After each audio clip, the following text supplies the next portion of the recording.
Hello and welcome to my channel. I'm not sure which update this is, but it's time for us to hit the road and start heading back east.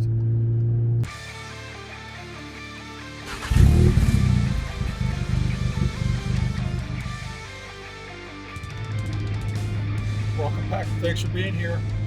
We have the trailer back in tow. Just left my aunt's house and going back to the hotel to load up.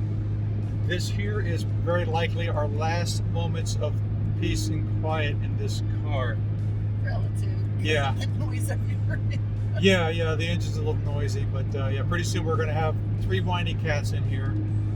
Probably fur flying all over the place, so I'll be pretty busy with the vacuum cleaner when we get home. Not to mention the repairs that still need to be done to the car. Go check that out in this video up here if you want to learn more about that. The car drives fine as long as I keep my RPMs up. I'm geared down 1 from where I would normally be driving.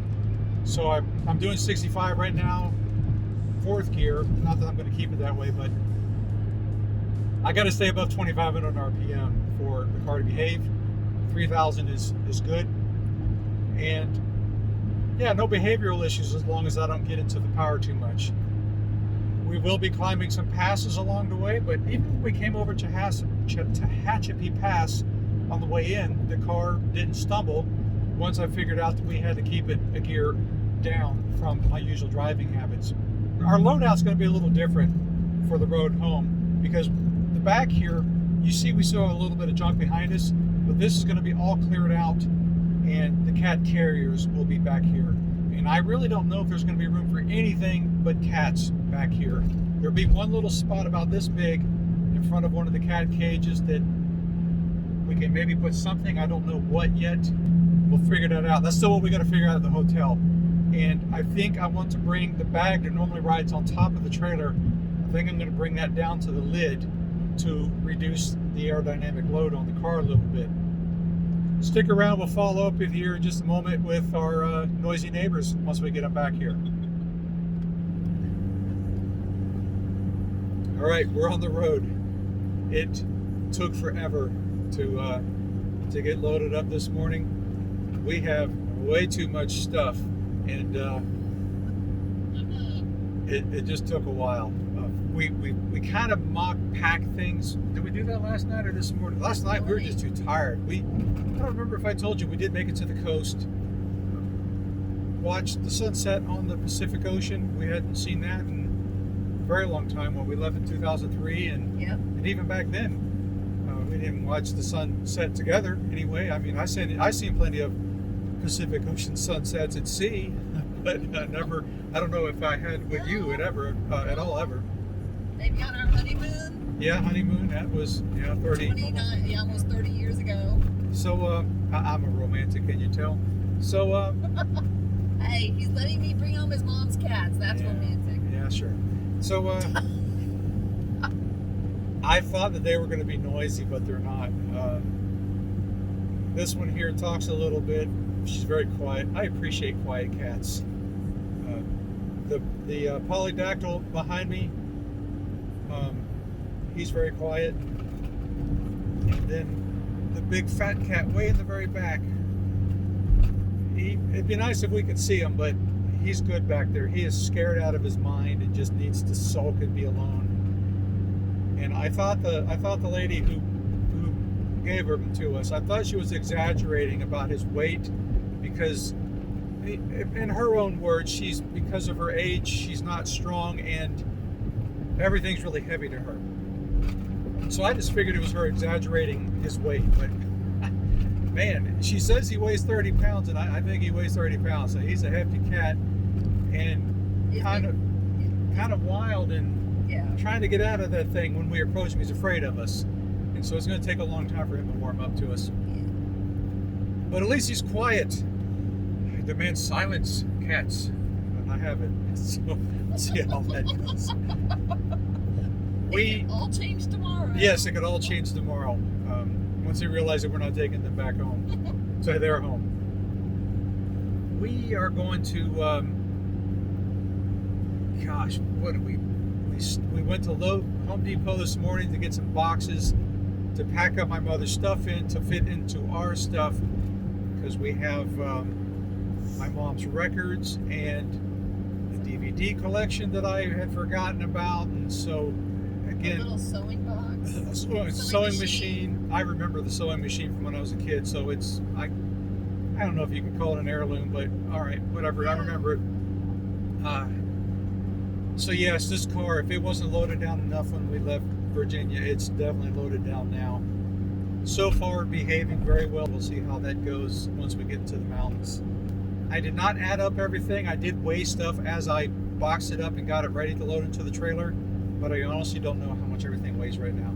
I will flash it up here over Joanne's head. And you know, I've used her name several times. I can be a social moron sometimes. I never tell you who I am. My name is Scott. I never say, hi, this is Scott, welcome to my channel, but my name is Scott. If you read my blog or if you know me in the VW forums, I always sign my name at the end of all my posts, which is kind of old school. I give a salutation and I forget what the ending is called, the closing. A salutation, I always say hello or greetings, and then I always close with my name, but I don't do that here in YouTube, and I should. I'm not going to go so far as to say I'm Scott, your host. This isn't that kind of channel, but I'm Scott. So anyway, I think this is going to be it for today. The sun's going down, but this isn't it for the video, because there will be something else for me to say. I'll tell you how the first night with the cats went. I'll tell you how much all this junk weighs, and I'll show you how the load out of the trailer has changed, because we were full coming here and now we have more stuff. And yeah, you'll love seeing that. So I'll talk to you in a few. We've had a couple of long days on the road and some phone problems. I've recorded a sequence of video like 3 times, and my phone, I do most of my recording in the car on the phone, and it just kept screwing up and locking up, and it took me a while to figure it out, but my SD card was full. I don't usually record so much video on the phone before I offload it onto a computer. So I didn't bother recording in the car today, because I'm hoping tonight I can fix my SD card. So now we're here. We've swapped sides. She's on the other side now. Yep. She did do some driving tonight too. We're going to give you a little bit of a catch up. Last we talked, and I think the last recording that stuck was we had the cats. Yes. But they were quiet. Yes. Stressed out. We drove to Tehachapi. Right? That's how far we made it on the first day. Yes. Jumped on the road from Tehachapi and had nothing but problems with my phone. Had some guy do some weird parking. Some dude parked right next to the car, whole parking lot wide open, and it kind of peeved me at first, and then I saw what he was doing. He was trying to hide some of his own cargo, and that's all right. I'll just show you the pictures just to give you a warm and fuzzy, and I thought he was kind of a douche for doing it, but then once I saw the cargo in the back of his truck, I understood what he was doing, and I wasn't quite as irritated about it. It was inconvenient, but it wasn't. I didn't think he was being obnoxious intentionally. He was just trying to hide his load. That sounded dirty, didn't it? Hide his cargo. Yes, hide his cargo. So we got on the road. The cats were a little bit more whiny. They're not quite eating for us yet. They're just now starting to, but yesterday they wouldn't eat for us, and so they didn't have the sedative in them. So they were a little more talkative yesterday. Not terribly irritating, because some cats can get pretty noisy in the car. These were just talking. It wasn't bad. And I had a lot of really cool footage to share with you, but it's all gone. Just poof, like that. Yesterday morning, we were again figuring out how to load the car with the cats and get that routine down. And so we got on the road maybe 9:30? Yes. 10, 9:30. This morning was terrible, and I'm not quite sure why. We slept late because we were tired. We were woken up in the middle of the night by an escapee. Oh, yeah. Yeah. The room, we've been staying in Best Westerns on this trip, and the we've been getting suites because it obviously gives us more space to put all of our junk. I'll show you a clip of this maybe to give you an idea of what we have. We bring into the hotel every night, and it's kind of a hassle. Tonight was convenient though because we're parked right outside the door. This is a motel style Best Western. Usually we have the ones that are more like hotels with the inside access. Anyway, this particular Best Western, what it did was one side of the hotel, the standard rooms, the center wall between them was knocked out and they were converted into suites. So we had 2 bathrooms, but they were tiny. And so we didn't want to just lock them up in this little tiny room. So we let them have run of the sink area, and then we put these big boxes that I think I've shown you that go on the back of the trailer. We put those in front of the big opening of the door, stacked them up so they couldn't jump out. And then we had to stuff paper towel rolls in the sections to keep them from getting out. Well, it was what, 4 you said? Around 4 o'clock? No, it was about 3:45. All right, yeah, so I think I noticed first. She jumped up on the bed and she starts talking to me a little bit, and she's noozling against my face, and then she gets up under the covers and is running around under the covers, and then she comes up and she's rubbing in my face and talking.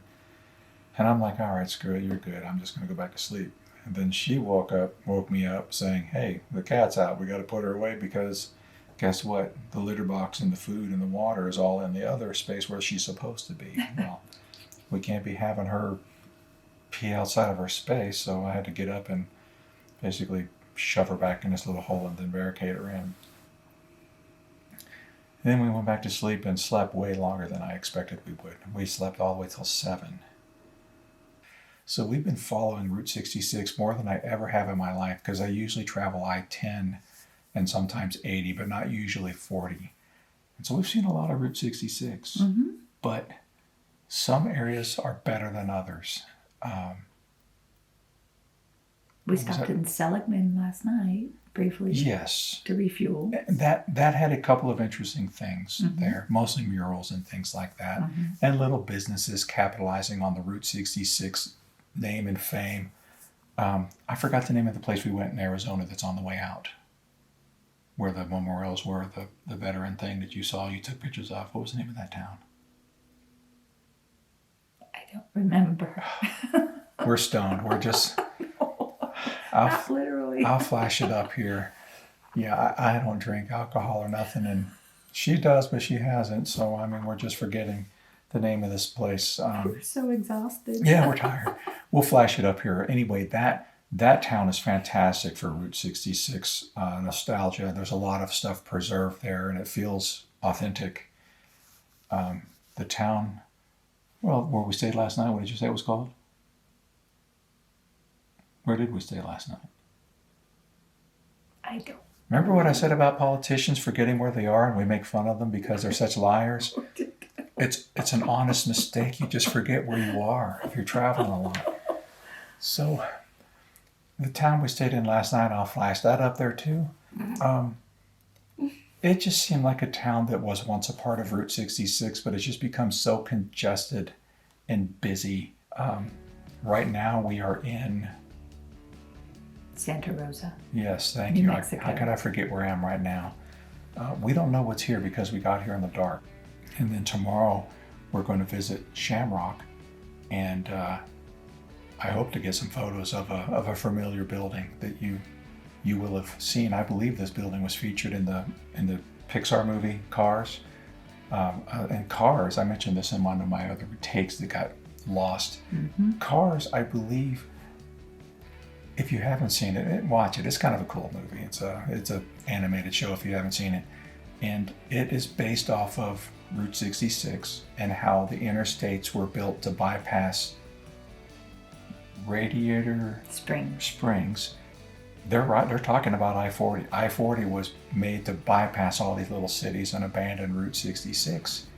And I think what Cars or Pixar did was they took all of the famous landmarks all along Route 66 from Chicago all the way up to Barstow, and they just crammed them all into Radiator Springs. And so I hope to share some familiar sights with you.